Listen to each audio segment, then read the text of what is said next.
Divine decree for crystalline light consciousness.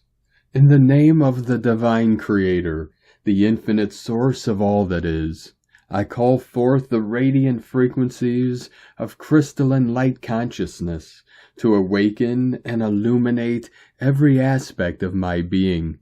By the authority of my higher self and the eternal spark of divinity within me, I decree, I am a vessel of pure crystalline light aligned with the highest frequencies of love, unity, and truth.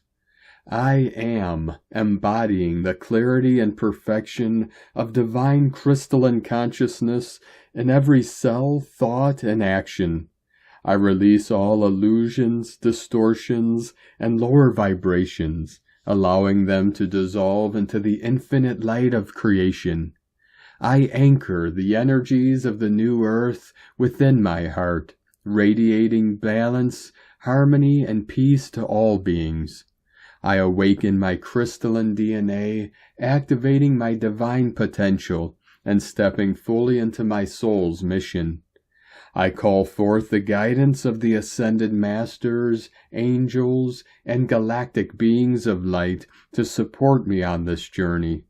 I am a beacon of light, shining brightly in service to the upliftment of humanity and the earth. Beloved crystalline light, I now embody your brilliance, allowing it to transform and elevate my reality. As I align with this frequency, I co-create a world of infinite love, unity, and divine harmony. So it is, and so it shall be. I am that I am.